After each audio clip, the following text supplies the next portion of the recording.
14 నెలల్లో 400కు పైగా హత్యలు, 200కు పైగా మహిళలపై లైంగిక దాడులు, అత్యాచారాలు. లేని స్కాములు సృష్టించడం, అరెస్టులు చేయటం, హత్యలు, అత్యాచారాలపై పట్టనట్లు వ్యవహరించడం, దాడులు, దౌర్జన్యాలకు పచ్చమూకను ఉసిగొల్పడం, కేవలం ఒకే ఒక్క సీటు కోసం భేతాళ కుట్రలకు తెరలేపడం, అధికారాన్ని దుర్వినియోగం చేయటం. వీటి గురించి మనం మాట్లాడుకోవడం లేదు. రేపు జరగబోయే పులివెందుల, ఒంటిమిట్ట జెడ్పీటీసీ ఉప ఎన్నికల్లో మీరు మీ ఓటు హక్కును తప్పనిసరిగా వినియోగించుకోవాలన్న అంశంపైనే మనం మాట్లాడబోతున్నాం. నోటిఫికేషన్ వచ్చినప్పటి నుంచి నామినేషన్ల వరకు, నామినేషన్ల గడువు ముగిసినప్పటి నుంచి ప్రచారం గడువు ముగిసేంత వరకు ఏం జరిగిందో అందరికీ తెలుసు. ఇప్పుడు అది కాదు మ్యాటర్. మీరు మీ ఓటు హక్కును ఎలా వినియోగించుకోవాలన్నదే అసలు మ్యాటర్. ఈ దేశంలో ప్రజాస్వామ్యాన్ని రక్షించుకోవాలంటే మన చేతిలో ఉన్న ఒకే ఒక్క ఆయుధం ఓటు. పోలింగ్ కేంద్రాల వరకు వెళ్లలేని వారి కోసం ఇంటి దగ్గరే ఓటు హక్కు వినియోగించుకునే వెసులుబాటు వచ్చిన ఈ రోజుల్లో 4 కిలోమీటర్లు నడిచి వెళ్లి ఓటేయాల్సిన దౌర్భాగ్యపు పరిస్థితి ఏర్పడింది. జంబ్లింగ్ పేరుతో గ్యాంబ్లింగ్ మొదలైంది.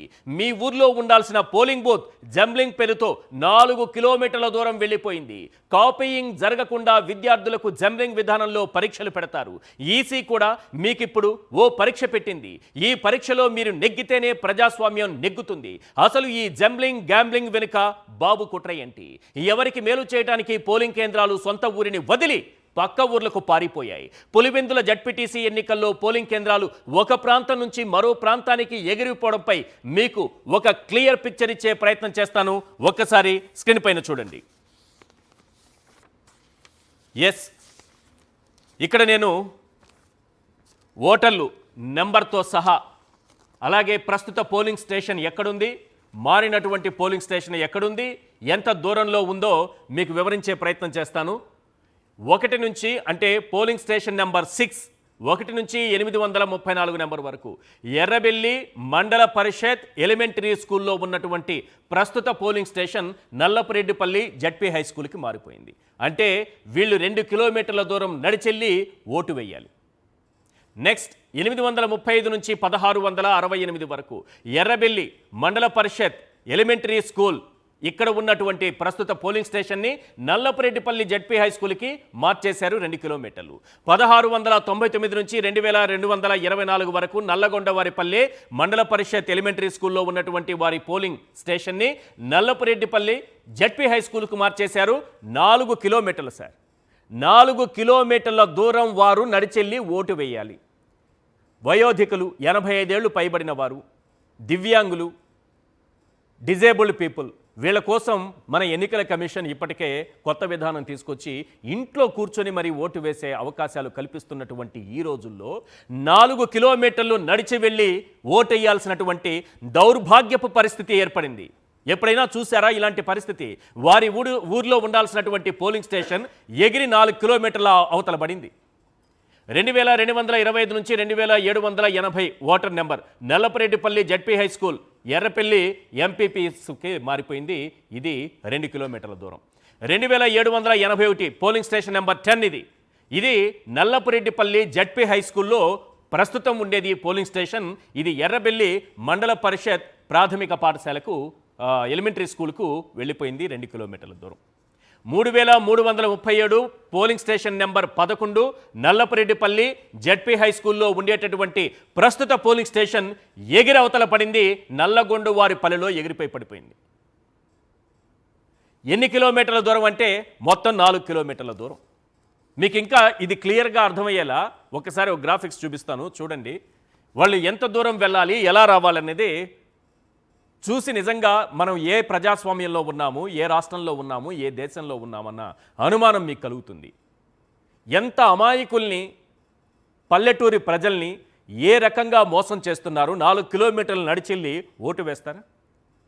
పోని ఓటు వేయించేటటువంటి వెసులుబాటు కల్పిస్తున్నారా?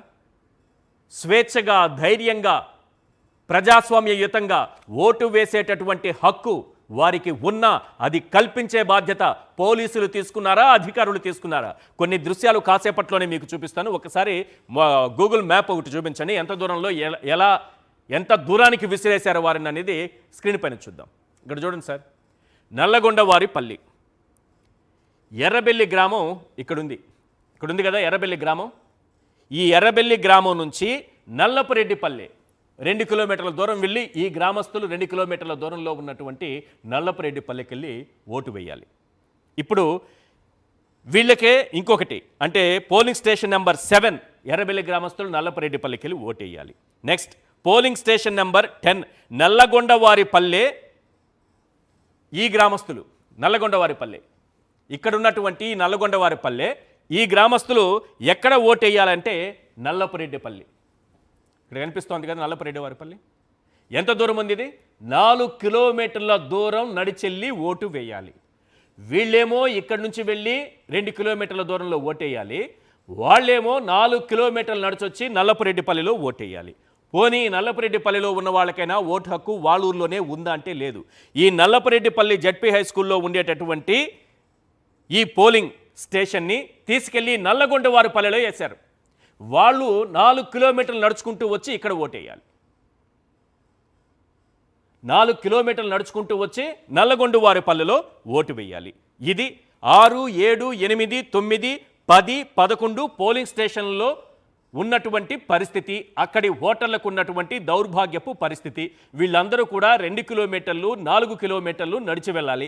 ఎర్రబెల్లి గ్రామస్తులేమో నల్లపరెడ్డిపల్లెకి వెళ్ళాలి, నల్లపరెడ్డిపల్లె గ్రామస్తులేమో నల్లగొండవారిపల్లెకి వెళ్ళాలి, నల్లగొండవారిపల్లె గ్రామస్తులేమో నల్లపరెడ్డిపల్లెకి వచ్చి ఓటేయాలి, కొందరేమో మళ్ళీ ఎర్రబెల్లికి వచ్చి ఓటేయాలి. వీళ్ళేమో 4 కిలోమీటర్లు అటు వెళ్తారు, వాళ్ళేమో 4 కిలోమీటర్లు ఇటు వస్తారు, వీళ్ళేమో 2 కిలోమీటర్లు పైకి వెళ్తారు. ఇది దౌర్భాగ్యపు పరిస్థితి.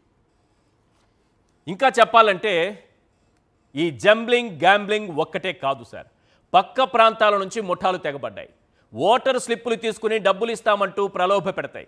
దయచేసి అలాంటి ప్రలోభాలకు లొంగకండి. మీ ఓటర్ స్లిప్పులు ఎవరి చేతులను పెట్టకండి. కష్టమైనా నష్టమైనా మీ పోలింగ్ బూత్ ఎక్కడుందో తెలుసుకొని అక్కడి వరకు వెళ్ళండి. మీ ఓటు హక్కు వినియోగించుకోండి.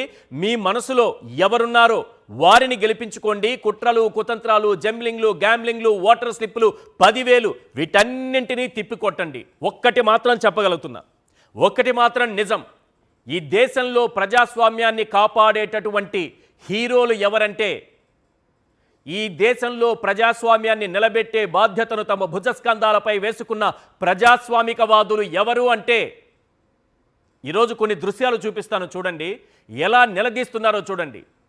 వారి ఓటర్ స్లిప్పులను డబ్బులకిచ్చి ప్రలోభపెట్టి ఓటర్ స్లిప్పులు తీసుకుంటే తిరగబడ్డటువంటి గ్రామస్తులు వారిని ఒక్కసారి చూస్తే వీళ్ళ మనసు ఎలా అంగీకరించింది ఆ వారిని మోసం చేయటానికే అనిపిస్తుంది. ఒకసారి ఆ దృశ్యాలను ప్రసారం చేయండి.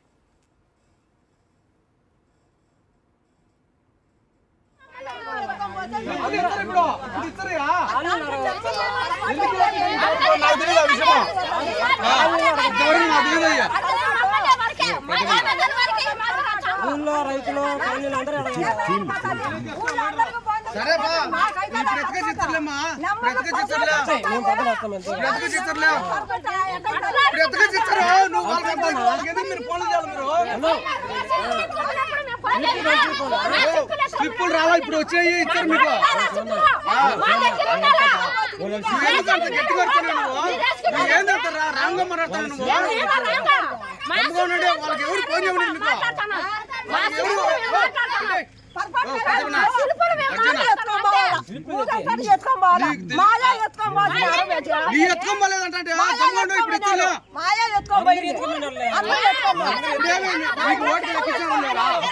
ఇస్తారు మీరు మాట్లాడండి. లెక్క ఇచ్చారు కదా స్లిప్ ఇస్తారా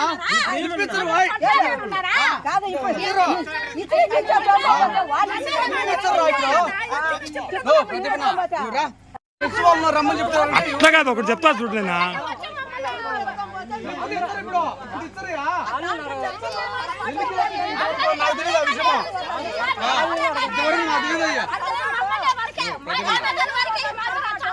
రైతులు సరే బా బ్రతక చిత్రలేమ్మా బ్రతక చిత్రలే. ఇది ఆ అమాయకులను చూశారు కదా, ఇలాంటి జీవితాలను కూడా మోసం చేయాలి అనేటటువంటి ఆలోచన ఉన్నటువంటి దుర్మార్గులు ఎక్కడున్నారో తెలుసు కదా. ఈరోజు అధికారాన్ని అనుభవిస్తూ ఆ అమాయకులను కూడా మోసం చేసి వారి ఓటర్ స్లిప్పులు తీసుకెళ్ళిపోతే వాళ్ళు ధైర్యంగా నిలబడి ప్రశ్నిస్తున్నారు, మా ఓటర్ స్లిప్పులు మాకు కావాలి, మేము ఓటేయాల్సిందే అని. 4 కిలోమీటర్ల దూరంలో ఒకరిని విసిరు కొట్టారు, 2 కిలోమీటర్ల దూరానికి కొందరిని విసిరు కొట్టారు, స్లిప్పులు తీసేసుకుంటున్నారు, ఓటర్ స్లిప్పులు లేకుండా తీసేసుకుంటున్నారు. దీని ద్వారా ఏం చేయబోతున్నారు? రిగ్గింగ్కి పాల్పడతారు, వారి పేరుతో దొంగోట్లు వేసుకుంటారు. ఈ అమాయకులు పాపం ఓటేయాలని ఎంత తాపత్రయపడుతున్నారో చూడండి. నిజంగా ఈ ప్రజాస్వామ్యంలో ఇంతలా ఓటు హక్కు కోసం పోరాడేటటువంటి వాళ్ళు ఉన్నారా అంటే ఎస్ ఉన్నారు ఇలాంటి వాళ్ళు ఇంకా. కాబట్టే ప్రజాస్వామ్యం ఇంకా బ్రతుకుంది. ఈ విషయం మన పాలకులు తెలుసుకోవాలి.